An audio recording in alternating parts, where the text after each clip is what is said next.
दोस्तों मैं हूँ आरजे मोनिका और लेकर आई हूँ आपके लिए लावण्या की जिंदगी की आगे की कहानी। तो बढ़ते हैं कहानी के इस एपिसोड में आगे। कजरी और मोहिनी के साथ लावण्या मंडप की ओर आई। उसे लाल रंग का जोड़ा पहने दुल्हन के रूप में तैयार देखकर शालिनी जी की आंखें भर आईं और उन्होंने आगे आकर उसे गले लगाया और उसकी नजर उतारी। मालिनी जी बोली, क्या भाभी सा, हम अभी से आंसू बहा रही हैं। अभी तो आपकी बहू घर भी नहीं आई है। और हंसने लगती है। उन्हें हंसता देखकर शालिनी जी मालिनी जी से बोली, क्या भाई साहब, आप कुछ भी बोलती हैं। क्या मेरी बहू मुझे घर आकर रुलाएगी क्या? और वो भी हंसने लगी। फिर शालिनी जी लावण्या की ओर देखकर कहती हैं, तुम कितनी सुंदर लग रही हो। जैसा मैंने सोचा था, तुम दुल्हन के जोड़े में उससे भी ज्यादा प्यारी लग रही हो। कहीं ऐसा ना हो कि आज मेरी ही नजर तुम्हें लग जाए। लावण्या उनकी बातें सुनकर मुस्कुरा दी। सभी रिश्तेदार शालिनी जी और ठाकुरानी सा लावण्या की खूबसूरती की तारीफ कर रहे थे। जब कजरी लावण्या को लेकर मंडप में पहुंची तो मयंक ने खड़े होकर अपना हाथ बढ़ाकर लावण्या को मंडप के अंदर बुलाया। उन दोनों की जोड़ी बड़ी ही प्यारी राम और सीता की जोड़ी लग रही थी। मयंक की निगाहें लावण्या पर से हट ही नहीं रही थी। लावण्या भी मयंक को दूल्हे के रूप में तैयार हुआ देखना चाहती थी, मगर शर्म के मारे अपनी निगाह नहीं उठा पा रही थी। वो तिरछी निगाहों से उसे देखने की कोशिश कर रही थी। मोहिनी लावण्या की आंख मिचोली और मयंक का एक टक लावण्या को देखना देखकर मयंक के पास जाकर उसे आंख मारकर बोलती है, क्या भाई साहब, ऐसे देख रहे हो मेरी भाभी साहब को? नजर लगाओगे क्या? मयंक उसकी बात सुनकर झेप गया और फिर धीरे से लावण्या को देखकर मुस्कुराया। लावण्या उसे इस तरह मुस्कुराते देखकर शर्मा गई और फिर अपनी नजरें नीची कर ली। पंडित जी ने मंत्रोच्चारण कर लावण्या से मयंक को वरमाला पहनाने को कहा। तभी मयंक के दोस्त मयंक से कहते हैं, अभी झुकना मत यार, एक बार झुक गया तो हमेशा झुकना पड़ेगा। जरा अकड़ के खड़े रहना, इतनी आसानी से वरमाला मत पहन लेना। उनकी बातें सुनकर सबको हंसी आ गई, मगर लावण्या जैसे ही वरमाला पहनाने जाती है, मयंक अपनी गर्दन नीचे झुका लेता है और लावण्या बड़ी आसानी से उसे वरमाला पहना देती है। उसके दोस्त बोले, अरे यार ये सब क्या है, तुम तो इतनी आसानी से मान गए। मयंक बोला, अब तो मेरा सब कुछ लावण्या का है, उससे कैसी अकड़ रखना। और प्यार तो झुकने का नाम है। मैंने लावण्या से सच्चे दिल से प्यार किया है। मैं उसके सामने झुक जाऊं, उसमें मुझे कोई दिक्कत नहीं है। उसकी बातें सुनकर लावण्या मुस्कुरा देती है। पंडित जी दोबारा मंत्रोच्चारण कर मयंक को लावण्या को वरमाला पहनाने को कहते हैं। मोहिनी बोली, भाभी साहब, आप भाई साहब जैसी गलती मत करना, थोड़ा अकड़ के रहना। भाई साहब को भी तो आपकी वैल्यू मालूम पड़े। मगर लावण्या भी झुक कर वरमाला पहन लेती है। मोहिनी बोली, क्या भाभी साहब, आपने हमारी बात नहीं मानी, इतनी आसानी से क्यों झुक गई? लावण्या उसकी बात सुनकर मुस्कुरा दी। वरमाला के बाद पंडित जी ने छोटे ठाकुर और ठकुरानी सा को कन्यादान के लिए बुलाया। पंडित जी छोटे ठाकुर को बोले, ये बड़ा पुण्य का काम होता है, अपनी कन्या का दान करना। ये पुण्य बड़े भाग्यशाली लोगों के नसीब में लिखा होता है। हमारी संस्कृति में लड़के वालों को लड़की वालों से ऊंचा स्थान प्राप्त है, मगर हकीकत इसकी उल्टी है। लड़की वाले कन्या का दान करते हैं और लड़के वाले याचक बनकर उस दान को स्वीकार करने आते हैं। याचक का स्थान तो दाता से हमेशा नीचे होता है। उनकी बात सुनकर छोटे ठाकुर बोले, आज मैं मयंक बेटा की तरह एक रस्म को मानने से मना करता हूं। मैं कन्यादान नहीं करूंगा। दान देने के बाद दी हुई चीज पर आपका कभी कोई हक नहीं होता, मगर मेरी लावण्या पर मेरा हमेशा हक था और रहेगा। इसलिए मैं दान नहीं दूंगा, बल्कि अपनी बिटिया को नया जीवन शुरू करने की इजाजत दूंगा। क्यों, ठीक कहा ना मैंने? वो ठकुरानी की ओर देखते हुए बोले, आज इस शादी में 2 नई रस्म होंगी।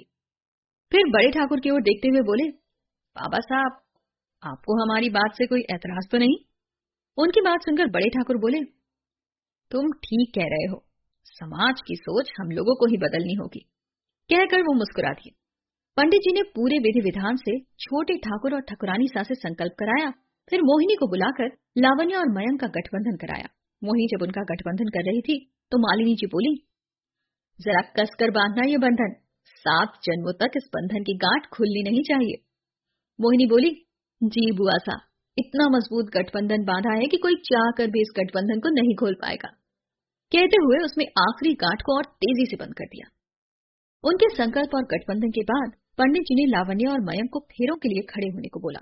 लावण्या और मयंक पूरे विधि विधान से 7 फेरे पूरे करने के लिए खड़े होते हैं। उनके फेरों की रस्म देखकर हिम्मत की आंखों में आंसू आ जाते हैं और वो वहां से हट जाता है। उसकी आंखों में आंसू देखकर मोहिनी उसके पास जाती है और बोलती है, अपनी सबसे अच्छी दोस्त को विदा करने का गम है। मुझे पता है आप भाभी साहब के बहुत अच्छे दोस्त हैं, मगर यकीन मानिए मयंक भाई साहब भाभी साहब को बहुत खुश रखेंगे। आपको कभी अपने दोस्त के लिए शिकायत नहीं होगी। हिम्मत बोला, मयंक जी पर तो हमें पूरा विश्वास है, मगर अपनी दोस्त को विदा करने का गम भी है। ये आंसू तो खुशी के आंसू हैं। मेरी दोस्त का प्यार मुकम्मल हो गया। कहकर हिम्मत वहां से हट गया। कजरी उन दोनों की बातें सुनकर मोहिनी के पास आकर बोली, आपसे एक बात पूछूं, अगर आप बुरा ना माने। मोहिनी हंसते हुए बोली, अरे जब तुम्हें अपना दोस्त कह दिया तो दोस्त की किसी बात का क्या बुरा मानना। पूछो, क्या पूछना है तुम्हें। कजरी बोली, आपने हिम्मत भाई सा की और दोस्ती का हाथ क्यों बढ़ाया? ये सिर्फ दोस्ती है या कुछ और? कजरी की बातें सुनकर मोहिनी हंसी और बोली, तुम्हारे भाई सा की दोस्ती तो हमें बड़ी मुश्किल से मिली है, कुछ और के बारे में तो हम सोच ही कहा सकते हैं, और अगर कुछ होगा तो सबसे पहले हम तुम्हें बताएंगे। कजरी बोली, जब भाई सा आपके साथ थे तो बड़े खुश थे, बड़े दिनों बाद भाई सा को इस तरह हंसते हुए देखा था। आप अपनी दोस्ती में उनके चेहरे पर ऐसे ही मुस्कुराहट बनाए रखना। पूरे विधि विधान के साथ पंडित जी फेरे करा रहे थे। 6 फेरे पूरे हो गए थे। जैसे ही 7वां फेरा शुरू हुआ, अचानक से दोनों का गठबंधन अलग हो गया। अपनी चुनरी से अलग जाते मयंक के पिछोरे को पकड़कर लावण्या ने तुरंत ही गांठ लगा दी। पंडित जी बोले, तुम बड़ी चपल और चंचल हो, मगर आज तुमने बड़ी समझदारी का परिचय दिया। ऐसी समझदारी हमेशा अपनी ससुराल में भी बनाए रहना। अपने रिश्ते के बंधन को इतनी आसानी से अलग मत होने देना। फेरों के बाद पंडित जी मयंक को बोलते हैं, अब लावण्या तुम्हारी अर्धांगिनी हो गई है। अब जब तुम कोई भी पूजा पाठ या कुछ भी बड़ा काम करोगे तो ये तुम्हारे हर सुख दुख में बराबर की साझेदार होगी, और अब तुम लावण्या की मांग भर सकते हो। मयंक ने लावण्या की मांग भरकर उसे मंगलसूत्र पहना दिया। मयंक के मंगलसूत्र पहनाने के बाद पंडित जी उन्हें सप्तपदी के 7 वचनों और उसका महत्व बताने लगे और कहा, अगर आप इन वचनों को मानते हैं तो आज से आप दोनों पति पत्नी हुए, और बड़ों का आशीर्वाद लेने को कहा। तो दोस्तों आज के इस एपिसोड में इतना ही। अगला एपिसोड लेकर जल्द हाजिर होती हूँ।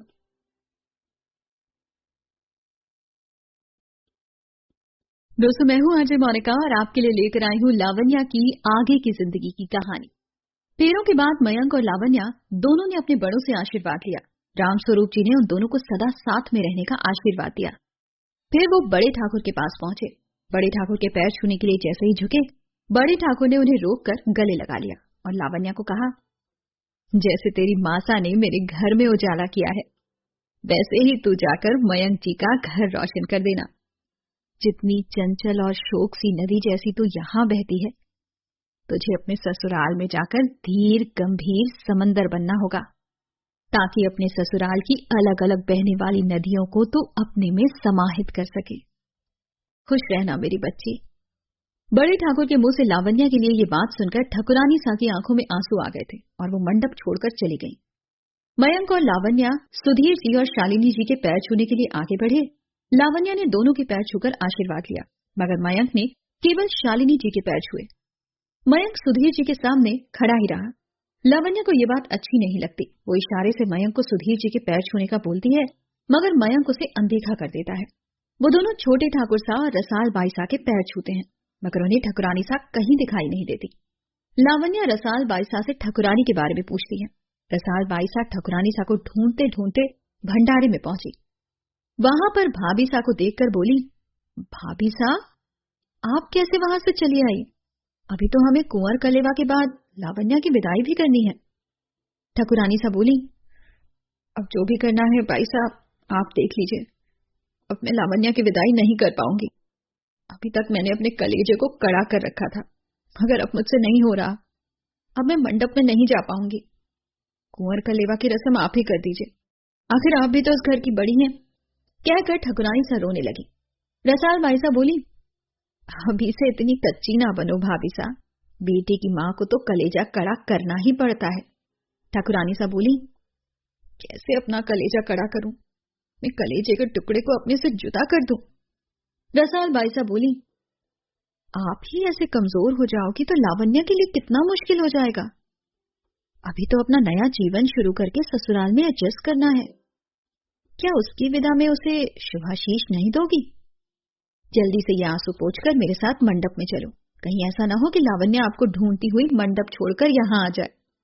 ठाकुरानी सा उठकर अपने आंसू पोंछती हैं। वो और रसाल बाई सा दोनों मंडप की ओर वापस जाती हैं। मंडप में आती ठाकुरानी सा को देखकर लावण्या उनसे सवाल पूछती है, आप कहाँ थे? हमने सभी बड़ों का आशीर्वाद ले लिया, मगर आप हमें आशीर्वाद दिए बिना ही कहीं चली गई थी। ठाकुरानी सा मुस्कुराकर बोली, लाडो, मेरा आशीष हमेशा तेरे साथ है। वो तो भंडार से महाराज को कुछ सामान चाहिए था, बस वही लेने मैं और बाईसा गए थे। कजरी कहाँ है? तू यहाँ अकेली क्यों खड़ी है?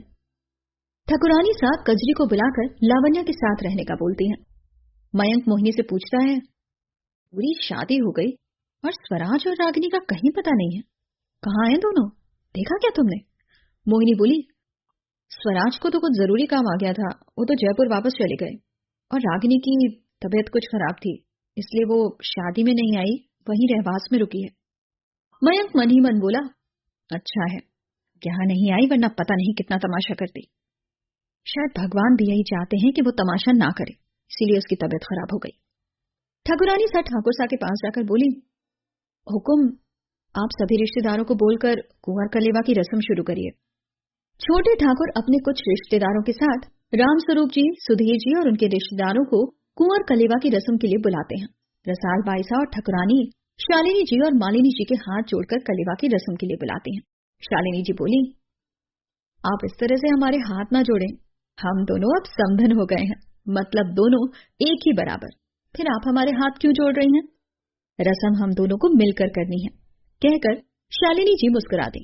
सभी रिश्तेदार कुंवर कलेवा की रस्म के लिए बैठते हैं। बड़े ठाकुर, छोटे ठाकुर और उनके सभी रिश्तेदार मनवार कर बारात को भोजन कराते हैं। मयंक के खाने की थाली पर पहुंचकर बड़े ठाकुर उसे तिलक कर कार की चाबी देते हैं और उससे कहते हैं, बेटा, ये कुंवर कलेवा की रस्म है, तुम जो चाहोगे वो तुम्हें मिलेगा, मांगो, तुम्हें हमसे क्या मांगना है? मयंक बोला, मुझे कुछ नहीं चाहिए, अगर आप देना चाहते हैं तो मुझे भी वही विश्वास और प्यार दीजिए जो आप लावण्या को देते हैं। उसकी बात सुनकर बड़े ठाकुर बड़े प्यार से उसके सर पर हाथ रख देते हैं। राम अवतार जी भोजन करने के बाद छोटे ठाकुर और बड़े ठाकुर के हाथ जोड़कर बोले, अब बारात विदा करने की तैयारी करो, हम लोग जयपुर के लिए रवाना होंगे। बड़े ठाकुर बोले, नहीं भी क्या जल्दी है, जरा हमें तुम लोगों की खातिरदारी करने का मौका तो दो। कौन सा तुम्हें कहीं दूर जाना है, जयपुर ही तो जाना है, थोड़ा समय और रुक जाओ। राम अवतार जी हंसते हुए बोले, भाई मुझे जल्दी नहीं है, मैं तो हमेशा के लिए यहाँ रह जाऊं, आखिर मेरे दोस्त का जो घर है। जल्दी तो इन सब रिश्तेदारों को है, क्योंकि जयपुर पहुंचकर भी लावण्या और मयंक की शादी की कुछ रस्में होंगी। राम अवतार जी शालिनी को बोले, बेटा, आप ठाकुरानी सा को बोल दो लावण्या की विदाई की तैयारी करें। शालिनी जी लावण्या के कमरे में जाकर ठाकुरानी सा से कहती हैं, अब हमें इजाजत दीजिए, लावण्या को विदा करने की तैयारी करिए, हमें जयपुर वापस निकलना होगा। ठाकुरानी सा शालिनी जी के हाथ जोड़कर बोलती हैं, इतनी क्या जल्दी है आप लोगों को, थोड़ा और रुक जाइए, इसी बहाने कुछ समय मैं और लावण्या साथ रह लेंगे। शालिनी जी बोली, हमारी लावण्या इतनी प्यारी है कि आप उसके साथ कितना भी समय व्यतीत करेंगे आपका मन नहीं भरेगा। फिर हमारी लावण्या जा ही कहाँ रही है, अपने एक घर से दूसरे घर ही तो जा रही है। वो घर भी आपका भी उतना ही है जितना लावण्या का। आपका जब मन करे आप लावण्या से मिलने जयपुर पधार सकते हैं, इसी बहाने आप जयपुर भी आएंगी, और 2 दिन के बाद तो लावण्या पग फेरे के लिए वापस आ ही जाएगी। आप अभी इतना उदास मत होइए, वरना लावण्या का भी मन दुखी होगा। अभी आप उसे हंसते हंसते नई जिंदगी के लिए विदा करिए। ठाकुरानी सा बोली, समधन जी, ये सारी बातें कहने सुनने में अच्छी लगती हैं, पर बेटी को विदा करने में माँ अपना कलेजा निकाल कर रख देती है। शालिनी जी बोली, हम भी एक बेटी की माँ हैं, आपका दर्द अच्छे से समझ सकते हैं। रसाल बाईसा बोली, सही तो कह रही है शालिनी जी, भाभी सा अपने दिल को कड़ा करके लावण्या को मुस्कुराकर विदा करो। कजरी लावण्या को तैयार करके ले आती है। रसाल बाईसा उसे गले लगाकर मंडप की ओर ले जाती है। मंडप में खड़े हिम्मत से रसाल बाईसा बोली, हिम्मत, लावण्या का सारा सामान सुधीर जी की निगरानी में दे दो, सारा सामान ध्यान से रखना, कहीं ऐसा ना हो कि कुछ सामान छूट जाए। हिम्मत उनकी बात सुनकर भी अनसुना कर देता है और लावण्या की ओर एक टक लगातार देखता रहता है। लावण्या एक एक कदम बड़ी मुश्किल से आगे बढ़ाती है। वो कभी अपनी माँ की ओर, कभी रसाल बाइसा की ओर देखती है। सभी की आंखों में आंसू आ जाते हैं। भारी मन से सभी लोग लावण्या के हाथों की छाप लेकर उसको मयंक की कार में बिठाकर विदा करते हैं। तो दोस्तों, आज के इस एपिसोड में इतना ही। अगला एपिसोड लेकर जल्द हाजिर होती हूँ। दोस्तों, मैं हूँ आरजे मोनिका और मैं आपके लिए लेकर आई हूँ ये शो मृत तृष्णा सा प्यार पिया। तो अब बढ़ते हैं कहानी के इस एपिसोड में आगे। बारात विदा होती उसके पहले मोहिनी हिम्मत के पास जाकर बोली, अब तो आप हमारे दोस्त हो गए हैं, अब तो आप अपना नंबर हमें दे दीजिए। हमारा नंबर तो आपने लेने से मना कर दिया था। ये कहकर वो हंसने लगी। हिम्मत उसकी बातें सुनकर मुस्कुराते हुए बोला, आपको जब भी मुझसे कोई काम हो बेहिचक मेरे इस नंबर पर फोन लगा सकते हैं। और उसका हाथ पकड़कर अपना नंबर उसके हाथों पर लिख दिया। मोहिनी उसके अचानक ऐसे छूने से शॉक्ड होकर उसे देख रही थी। उसे इस तरह देखते हुए हिम्मत ने उससे पूछा, क्या हुआ, इस तरह क्यों देख रही हो? तब मोहिनी ने खुद को संभाल कर उससे कहा, क्या कुछ काम होगा तभी मैं तुम्हें फोन लगा सकती हूँ, अपने दोस्तों से बातें करने के लिए फोन नहीं कर सकती। हिम्मत ने हंसते हुए उससे कहा, जब आपका मन करे आप मुझे फोन लगा सकती हैं। अब हम 3-4 दिन बाद वापस लंदन चले जाएंगे, पर जब भाभी सा को पगफेरे के लिए लेने कोई आए तब आप भी साथ आकर एक बार हमसे जयपुर में मिल लेना। क्या आप ऐसा कर सकते हैं? हमने आपकी दोस्ती को क्या अपनाया, आप तो हमसे मुलाकात करने का सोचने लगी। ये बोलकर वो हंसते हुए वहां से चला गया। विदाई के बाद परिवार में सबसे मिलकर लावण्या भारी मन से कार में बैठी। कार में उसके साथ मयंक, मोहिनी और एक ड्राइवर बैठा था। मयंक को लगा अभी लावण्या से बात करना ठीक नहीं होगा, कहीं उसका मन ना दुखे, इसलिए सब चुप ही थे। लेकिन तभी मोहिनी बोल पड़ी, अब तो आप दोनों की शादी हो गई है, फिर भी ऐसे चुप बैठे हो जैसे एक दूसरे को जानते ही नहीं। मैं तो इस माहौल में नहीं बैठ सकती। अगर आप दोनों बात करो तो मैं इस गाड़ी में रुकूंगी, वरना मैं भी उतरकर दूसरी गाड़ी में चली जाऊंगी। ये सुनकर मयंक ने गुस्से में उसकी ओर देखकर कहा, थोड़ी देर चुप नहीं रह सकती, माहौल की सीरियसनेस को नहीं समझती।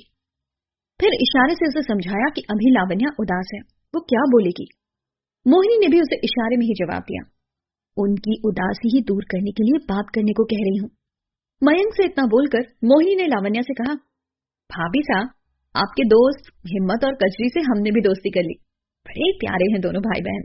उसकी बात सुनकर लावण्या ने कुछ नहीं कहा और चुपचाप नजरें नीचे करके बैठी रही। मोहिनी को लगा कि अभी कुछ बोलना ठीक नहीं होगा। वो भी चुप होकर अपने मोबाइल में गाने लगाकर अपने हेडफोन से सुनने लगी। अब बारात जयपुर वापस आ चुकी थी। सभी लोग शालिनी जी को बहू के आने की बधाई दे रहे थे। मयंक और लावण्या की आरती और गृह प्रवेश की बाकी रस्में पूरी करके शालिनी जी ने उन्हें अंदर आने को कहा। तभी मालिनी जी और मोहिनी ने उनका रास्ता रोका और मालिनी जी ने मयंक से कहा, तुम्हारी सगाई पर बाबा सा ने 9 लाख हार दिलाया था, अब तुमसे द्वार रुकाई में जड़ाऊ कंगन लिए बिना तुम्हें अंदर नहीं आने देंगे।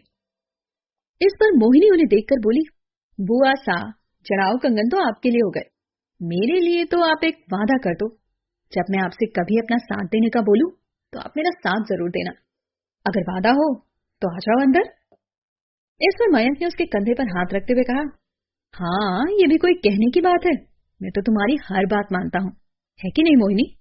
फिर इस तरह रास्ता क्यों रोक रहे हो, हमें अंदर आने दो। तब मालिनी जी बोली, बेटा सिर्फ बातों से काम नहीं होता, अभी तो तुम्हें तुम्हारी जेब ढीली करनी पड़ेगी।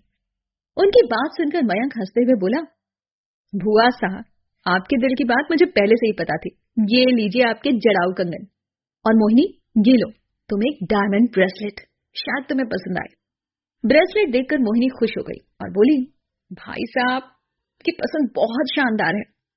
अपने अपने नेग लेकर दोनों बुआ भतीजी दरवाजे पर से हट गए। तब शालिनी जी ने लावण्या से कहा, बेटा ये कलश अपने पैरों से अंदर की ओर लुढ़काकर कुमकुम की थाली में पैर रखकर लक्ष्मी के रूप में हमारे घर में प्रवेश करो। भगवान करे तुम्हारे आने के बाद तुम्हारे शुभ कदमों की छाया तले मयंक दिन रात उन्नति करे।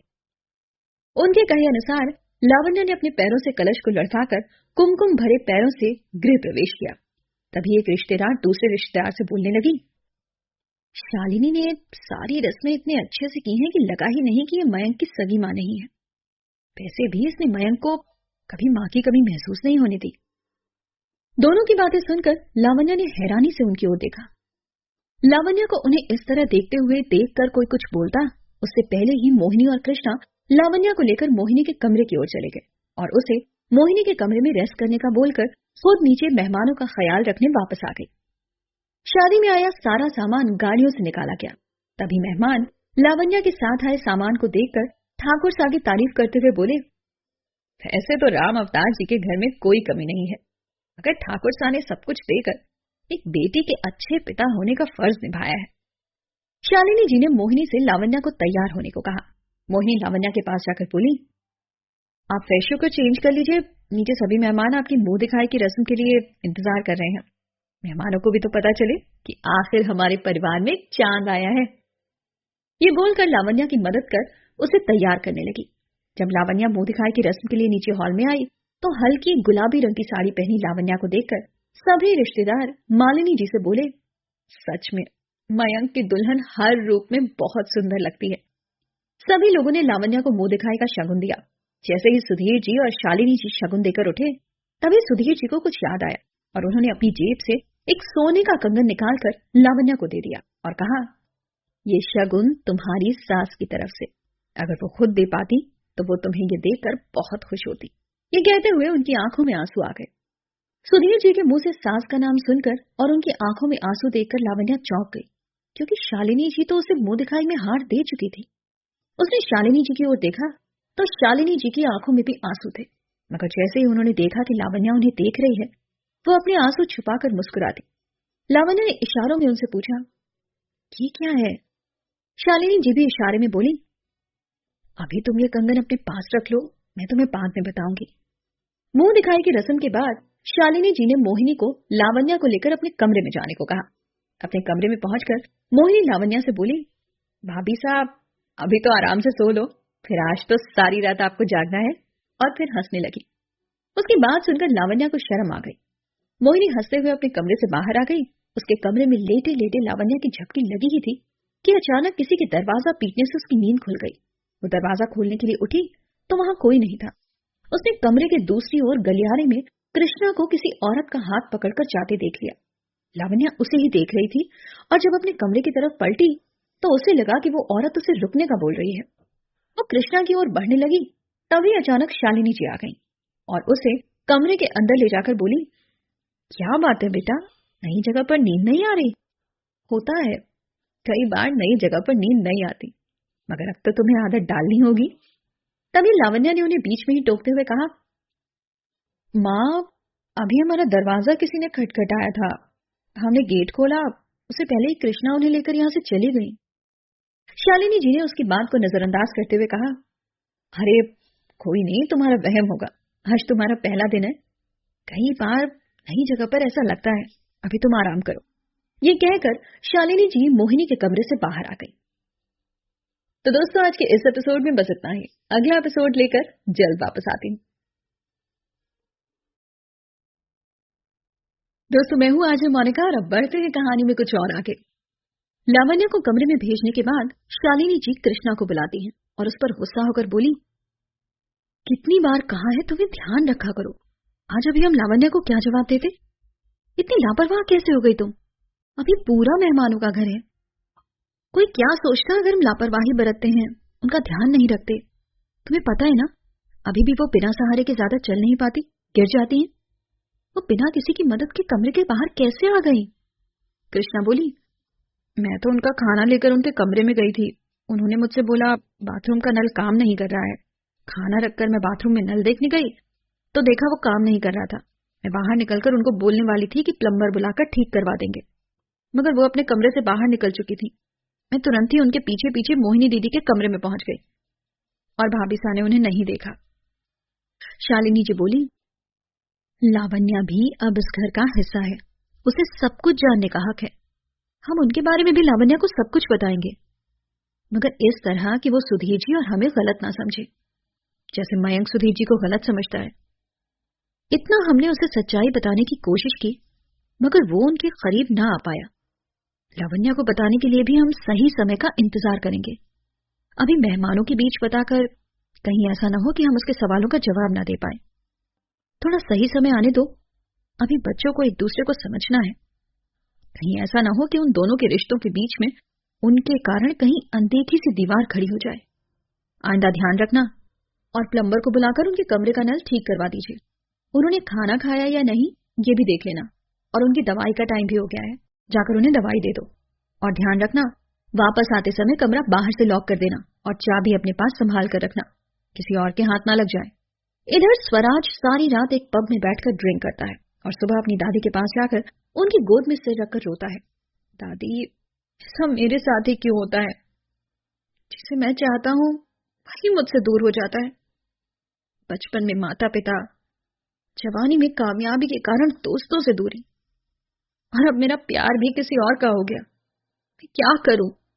राजेश्वरी जी बोली, बेटा तुम इसमें अपनी किस्मत को दोष ना दो। जो आपका नहीं होता आप कितनी भी कोशिश कर लो, वो हासिल नहीं होता। अब उस लड़की को भूल जा, उसे अपनी जिंदगी जीने दे और तू अपनी नई जिंदगी की शुरुआत कर। नहीं दादी साहब, इस बार मैं किस्मत से लड़ जाऊंगा। वो हर बार मुझसे यूं मेरी चाहत नहीं छीन कर ले जा सकती। इस बार उससे मैं अपना प्यार छीन कर ले आऊंगा। दादी साहब, आपको एक बात बताऊं? दुल्हन के जोड़े में खड़ी लावण्या इतनी खूबसूरत लग रही थी, उसकी मुस्कुराहट से मोती झड़ रहे थे। मेरी नजर उस पर से हट ही नहीं रही थी। मैंने तो मन ही मन कल ही शादी कर ली और मेरे मन ने उसे अपना मान लिया है। अब आप ही मुझे बताइए मैं क्या करूं? अपनी पत्नी को हासिल करने के लिए क्या जतन करूं? राजेश्वरी जी बोली, बेटा मान जा, क्यों तो अपनी जिद के कारण अपनी, उस लड़के की और उस बेचारी लड़की की जिंदगी खराब कर रहा है। तेरे एक अकेले की जिद के कारण 3 जिंदगियां खराब होंगी और पता नहीं कितनों की बद्दुआ लगेगी तुझे। मैं कल ही पंडित जी से कहकर लावण्या से भी खूबसूरत लड़कियों के रिश्ते तेरे लिए बुलाती हूँ, तो जिससे कहेगा उससे मैं तेरी शादी करा दूंगी, फिर तू लावण्या को भूल जा। उनकी बातें सुनकर स्वराज ने गुस्से में उठकर फूलदान तोड़ दिया। फिर वही बातें दादी, कितनी बार आपसे कहा है कि मुझे लावण्या को छोड़ने के लिए मत कहो। मैं आपके पास लावण्या को पाने का तरीका मांगने आया हूँ और आप मुझे उससे दूर होने की सलाह दे रही हैं। बेटा अब वो किसी और की हो चुकी है। वो आज रात अपना पूरा समर्पण अपने पति को कर देगी, फिर भी तो उसे पाना चाहता है। पति पत्नी के रिश्ते में किसी तीसरे की गुंजाइश नहीं होती। भूल जाओ लावण्या को, समझे तुम? इस बार राजेश्वरी जी ने भी उसे गुस्से से ही जवाब दिया था। उसके बाद स्वराज गुस्से में वहां से निकल गया। फूलदान टूटने की आवाज से वहां पर नौकर इकट्ठे हो गए और चुपचाप फूलदान के टुकड़े उठा लिए। राजेश्वरी जी ने आंखों में आंसू लिए नौकरों से कहा, यहां से चले जाओ। फूलदान नहीं, मेरे बेटे का दिल टूटा है, इसे मैं ही समेट दूंगी। और अपनी आंखों में आंसू लेकर जमीन पर बैठकर फूलदान के टुकड़े समेटने लगी और मन ही मन वो भगवान से बोली, मेरे बेटे की किस्मत में और कितना गम लिखा है तूने, क्या वो किसी खुशी का हकदार नहीं है? रतनपुर में सभी मेहमानों को विदा करने के बाद ठाकुरानी सा लावण्या के कमरे में गुमसुम सी बैठी थी। तभी रसाल बाईसा उनके पास आई और उन्होंने जैसे ही उनकी पीठ पर हाथ रखा, ठाकुरानी सा रसाल बाईसा को पकड़कर रोने लगी। कल तक इस घर में कितनी रौनक थी, आज कितना वीराना है। सच कहा है किसी ने, बेटियां जहां होती हैं वहीं घर गुलजार होता है। मेरी बेटी यहां से गई और ये घर सूना करके चली गई। रसाल बाईसा बोली, भाभी साहब थोड़ी सी हिम्मत रखो, आप ऐसे टूट जाओगे तो भाई साहब और बाबा साहब को कौन संभालेगा? चलिए चलकर खाना खा लीजिए, कल से आपने कुछ नहीं खाया है, इससे तो आप बीमार पड़ जाएंगे। कैसे खा ले हम खाना? लावण्या को खिलाए बिना हमारे गले से नीचे ही नहीं उतरता खाना। पता नहीं नई जगह नए लोग, लावण्या ने खाना खाया भी होगा या नहीं? ठाकुरानी सा बोली।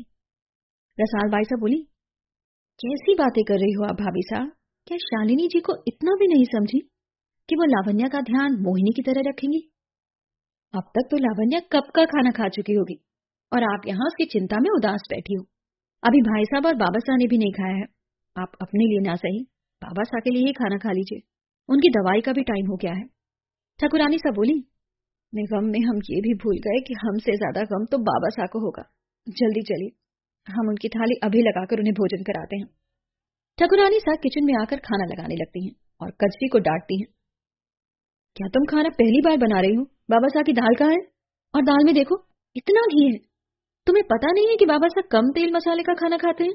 वैसे ही लावण्या की शादी में उनकी बहुत बदपरहेजी हो गई है, कल से उनके लिए अलग खाना बनेगा। ला फटाफट उनके लिए भी खिचड़ी का कुकर लगा दे।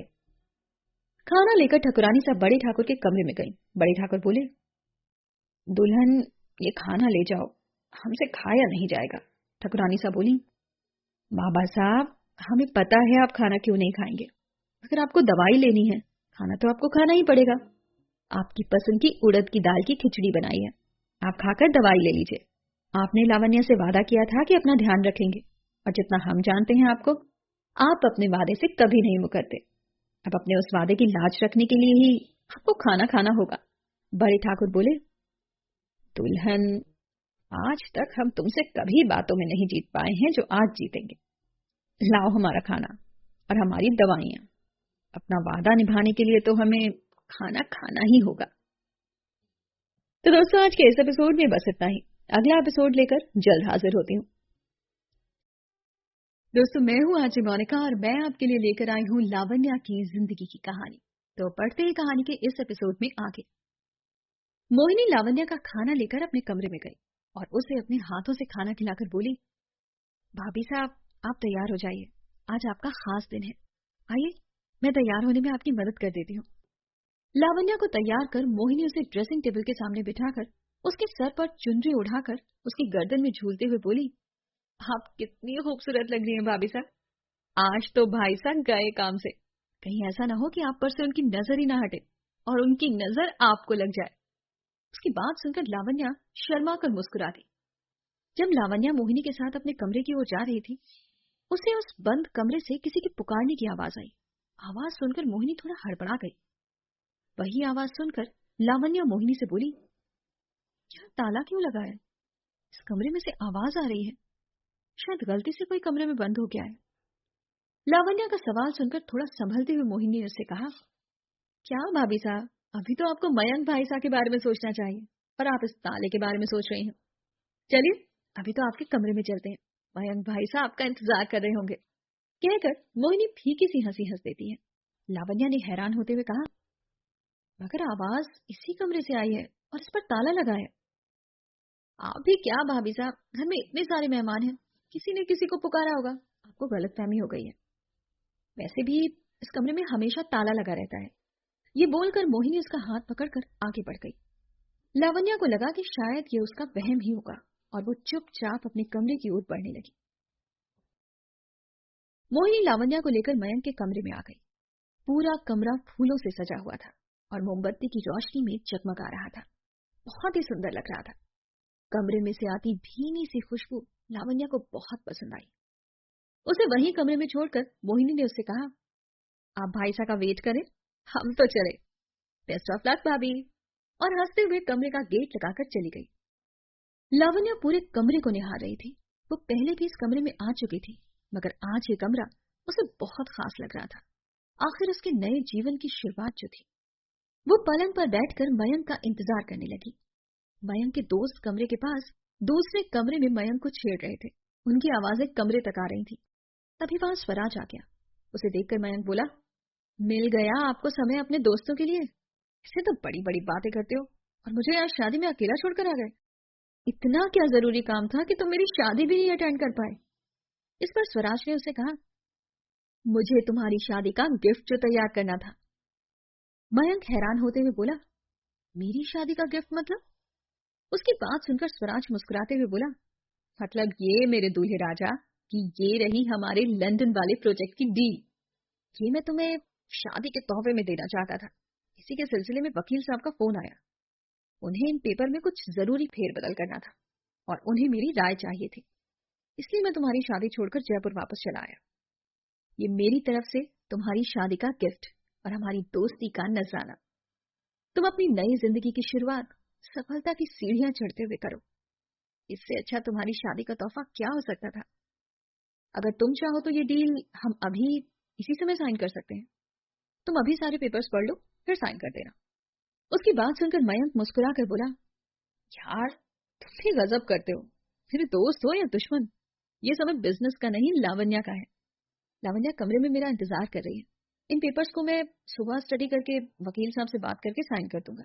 डील के लिए तुम बेफिक्र रहो। तभी मयंक और स्वराज का एक कॉमन फ्रेंड बोला, यार स्वराज, आज के दिन तो उसे बिजनेस से दूर रख, उसकी जिंदगी का सबसे यादगार दिन है और तुम उससे बिजनेस की बात कर रहे हो। स्वराज बोला, तुम नहीं समझोगे, ये डील जो मैं उसे दे रहा हूँ वो उसका ड्रीम प्रोजेक्ट है और ड्रीम के लिए कोई भी समय मायने नहीं रखता। फिर वो मयंक से बोला, क्या तुम भी कल पर बात टाल रहे हो? अभी सही मौका है, यही पेपर पढ़ लो। अब लावण्या कहाँ भागी जा रही है, वो तुम्हारी हो गई है। कहीं ऐसा ना हो कि सुबह तक मेरा मन पलट जाए और तुम्हें ये डील ना मिले। कहकर स्वराज जोरों से हंसने लगा। मयंक संजीदा होकर बोला, मासा ने हमें समझाया है कि कौन सा समय बिजनेस का और कौन सा समय परिवार का होता है। ये हमारा फैमिली टाइम है, इस समय नो बिजनेस। ये पेपर मैं संभाल कर रख लेता हूँ। फैमिली टाइम में इस बिजनेस का लॉस होता है तो वो हमें मंजूर है। कहकर मुस्कुराते हुए स्वराज के हाथ से पेपर लेकर मयंक अपने कमरे की ओर जाता है। स्वराज को लगा था कि मयंक अपनी ड्रीम बिजनेस डील को पाकर सब कुछ भूल जाएगा और लावण्या को पाने के लिए उसे एक रात का मौका और मिल जाएगा, मगर यहाँ पर फिर उसकी चाल उल्टी पड़ गई। स्वराज गुस्से में मयंक से बोला, जब तुम्हें ठीक लगे ये डील साइन कर देना। कहकर वो वहां से निकल गया। वहीं मोहिनी शालिनी जी के पास जाकर बोली, माँ साहब, ऊपर बंद कमरे में से आवाज आ रही है, आप कृष्णा को भेजकर दिखा लीजिए, उन्हें किसी चीज की जरूरत तो नहीं है। ये सुनकर शालिनी जी ने उससे कहा, कृष्णा को रहने दो, मैं खुद जाकर उनसे मिलकर आती हूँ। मयंक की शादी के बाद अभी तक उनसे मिली नहीं हूँ, उन्हें बधाई देकर आती हूँ।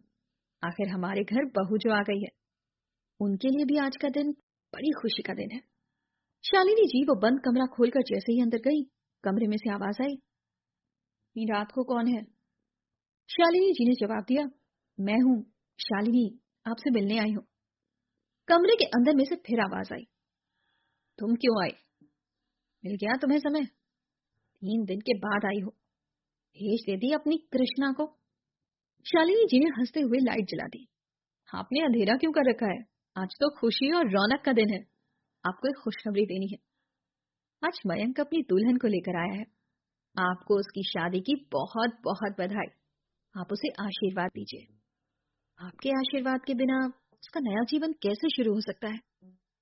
पलंग पर बैठे किसी ने अपने चेहरे को हाथों से ढककर कहा, पहले ये लाइट बंद करो, ये रोशनी मुझे नहीं पसंद। और अब बताओ कि किस हक से उसे आशीर्वाद दूं? पहले उसे मुझसे दूर कर दिया, फिर उसकी शादी में शामिल होने की कितनी उमंग थी मुझे, जो उसकी शादी से भी दूर कर दिया। उनकी बात सुनकर शालिनी जी समझाते हुए बोली, आप जानती हैं ना कि आप इस कमरे से बाहर नहीं निकल सकती। अभी डॉक्टर ने आपको आराम करने के लिए कहा है। शालिनी जी की बात सुनकर उन्होंने उदास होकर कहा, तक करूं आराम, बरसों हो गए मुझे कमरे में बंद हुए, तो इन कमरों की दीवारों ने भी मुझसे बातें करना बंद कर दिया है। शालिनी जी ने उन्हें समझाया, अब बस कुछ समय की बात और है, फिर आप भी परिवार की और लोगों की तरह सामान्य जिंदगी जिएंगी। अच्छा बताइए, आपने दवाई लिया नहीं? नहीं, मुझे नहीं लेनी दवाई। अंधेरे में से फिर आवाज आई, अरे आप दवाई नहीं लेंगी तो ठीक कैसे होंगी? फिर अभी आपको लावण्य को कितनी सारी चीजें सिखानी है। कल उसकी पहली रसोई है, बताइए क्या बनवाना है? जो आप कहेंगे वही लावण्य अपनी पहली रसोई में बनाएगी। अंधेरे में से फिर आवाज आई, तुम उसकी सास हो, तुम उसे बताओ उसकी पहली रसोई में उसे क्या बनाना है, वो तो तुम्हारा ही कहा सुनेगी। शालिनी जी हंसते हुए बोली, कैसी बात कर रही हैं आप, लावण्य बड़ी प्यारी है, एक बार आप उससे मिल लेंगी तो आपको भी उससे प्यार हो जाएगा। एक बार ठीक समय आने दीजिए, फिर मैं उसे आपसे मिलवाऊंगी। वो आपको भी उतना ही मान और सम्मान देगी जितना वो सबको देती है। आखिर बहुत खास रिश्ता है आपका और लावण्या का। अच्छा आप अब दवाई लीजिए, आपको दवाई लेकर आराम भी करना है। कल आपका फिर से डॉक्टर से अपॉइंटमेंट है। किसी और चीज की जरूरत हो तो आप आवाज मत देना, घंटी बजा देना। शालिनी जी उन्हें दवाई देकर दरवाजा दोबारा बाहर से बंद करके अपने कमरे में आ गई। तो दोस्तों आज के इस एपिसोड की कहानी यहीं तक। अगला एपिसोड लेकर जल्द हाजिर होती हूँ।